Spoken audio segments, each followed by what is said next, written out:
Salt ഉപയോഗിക്കുന്നതിന് മുമ്പ് ഉള്ള ഇലയാണിത്. കണ്ടോ, ഇലയ്ക്ക് നിറവ്യത്യാസം കണ്ടില്ലേ?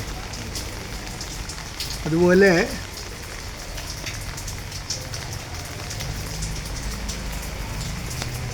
ഈ ഇലയ്ക്കും ഉണ്ടായിരുന്നു നിറവ്യത്യാസം, കണ്ടോ? പിന്നെ ഈ ഇലയുടെ കുറച്ച് ഭാഗത്ത് നിറവ്യത്യാസം ഉണ്ടായിരുന്നു, കണ്ടോ? പക്ഷേ ഇപ്പോൾ എപ്സം സോൾട്ട് ഉപയോഗിച്ചതിൻ്റെ ശേഷം വന്ന ഇലയാണിത്, പുതിയ ഇല. അതിന് ആ നിറവ്യത്യാസം കാണുന്നില്ല. അപ്പോൾ എൻ്റെ ഒരു യൂട്യൂബ് സുഹൃത്ത് പറഞ്ഞതനുസരിച്ചിട്ടാണ് ഞാനത് ഉപയോഗിച്ചത്. കലക്കി ഒഴിക്കുകയാണ് ചെയ്തത് കടക്കിൽ. പിന്നെ ഇലയിൽ സ്പ്രേയും ചെയ്തിട്ടുണ്ടായിരുന്നു. പക്ഷേ ഈ ഇലയ്ക്ക് അത് ബാധകമല്ല, ഈ ഇല അന്ന് ഉണ്ടായിരുന്നില്ല. മറ്റേ ഇലകൾക്കൊക്കെ സ്പ്രേ ചെയ്തിട്ടുണ്ടായിരുന്നു. എന്തായാലും ഉപയോഗമുള്ളതായിട്ട് എനിക്ക് തോന്നുന്നുണ്ട്. ഈ മഗ്നീഷ്യം കുറവുണ്ടെങ്കിൽ ക്ലോറോസ് ഉണ്ടാവുമെന്ന് ഞാൻ പഠിച്ചിട്ടുണ്ട്. പിന്നെ മഗ്നീഷ്യം ഫോട്ടോസിന്തസിസിനുള്ള ക്ലോറോഫിലിന് വളരെ പ്രധാന മൂലകമാണല്ലോ. അപ്പോൾ അതുകൊണ്ടായിരിക്കാം ഈ നല്ല വെള്ളത്തുള്ളികൾ കാണാൻ നല്ല രസമുണ്ട്. മഴ പെയ്തുകൊണ്ടിരിക്കുക, മഴയത്ത് കുടയും പിടിച്ചിട്ടാണ് ഇപ്പോൾ പരിപാടി. നന്നായി വളർന്നുകൊണ്ടിരുന്ന വലിയ ചേമ്പിൻ്റെ ഇലകൾക്ക് നിറം മാറ്റം വന്നതായിട്ട് കഴിഞ്ഞ ദിവസം പോസ്റ്റ് ചെയ്തിരുന്നല്ലോ. അപ്പോൾ ഒരു യൂട്യൂബ് സുഹൃത്ത് പറഞ്ഞിരുന്നു, എപ്സം സോൾട്ട് ഇട്ട് കൊടുത്താൽ ശരിയാവാൻ സാധ്യതയുണ്ട്, പരീക്ഷിച്ച് നോക്കൂ എന്ന് പറഞ്ഞിരുന്നു. അപ്പോൾ ഞാൻ എപ്സം സോൾട്ടിനെ പറ്റി വായിച്ചു നോക്കി. പണ്ട് സ്കൂളിൽ പഠിച്ചിട്ടുണ്ട്, മഗ്നീഷ്യം കുറവുണ്ടെങ്കിൽ ക്ലോറോസിസ് ഉണ്ടാവുന്നു ഇലകൾക്ക്. അപ്പോൾ ഫോട്ടോസിന്തസിസിന് വേണ്ട പ്രധാന മൂലകമാണല്ലോ മഗ്നീഷ്യം. അപ്പോൾ അതിലൊരു സത്യം ഉണ്ടെന്ന് എനിക്കും തോന്നി.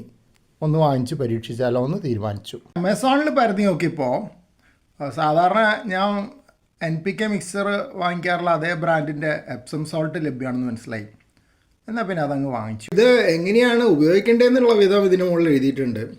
1 cup Epsom salt 100 square foot സ്ഥലത്തേക്കാണ് പറഞ്ഞിരിക്കുന്നത്. അത് ചെടി നടുന്നതിന് മുമ്പാണ്. അപ്പോൾ ഈ കേസിൽ അത് നോക്കേണ്ട കാര്യമില്ല, കാരണം ചെടി നട്ട് കഴിഞ്ഞു. പിന്നെ 100 സ്ക്വയർ ഫുട്ട് സ്ഥലവും ഇല്ല.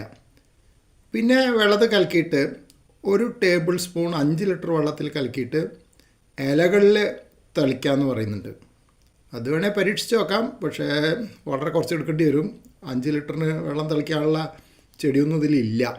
വേണമെങ്കിൽ മറ്റ് ചെടികൾക്ക് ഉപയോഗിക്കാമായിരിക്കും. കാരണം ഇതിപ്പോൾ ചേമ്പിന് മാത്രമല്ല പല ചെടികൾക്കും ഉപയോഗിക്കാം. പല ഉപയോഗമുള്ള ചെടികൾക്കും ഉപയോഗമുള്ള മിനറലായിട്ടാണ് പറയപ്പെടുന്നത്. അപ്പോൾ ഞാൻ ഒന്ന് പരീക്ഷിച്ച് നോക്കും. കാരണം എന്തായാലും വേസ്റ്റ് ആക്കാൻ പറ്റില്ലല്ലോ. ഇത് കുറേ ഉണ്ട്. പിന്നെ മണ്ണിലാണെങ്കിൽ 2 ടേബിൾ സ്പൂൺ എടുത്തിട്ട് 5 ലിറ്റർ വെള്ളത്തിൽ കലക്കിയിട്ട് 1 സ്ക്വയർ ഫുട്ട് ഏരിയയിലേക്ക് അത് കൊടുക്കാമെന്ന് പറയുന്നുണ്ട്.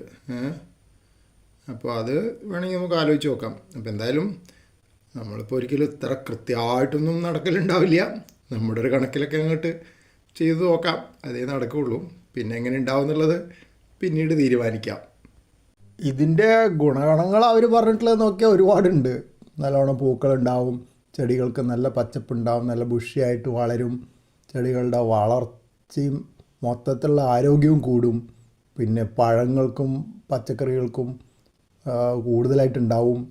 പിന്നെ ചെടികൾ പോഷകങ്ങൾ എടുക്കുന്നത് വർദ്ധിപ്പിക്കും. അങ്ങനെ ഒരുപാട് കാര്യങ്ങൾ അതിൽ പറഞ്ഞിട്ടുണ്ട്.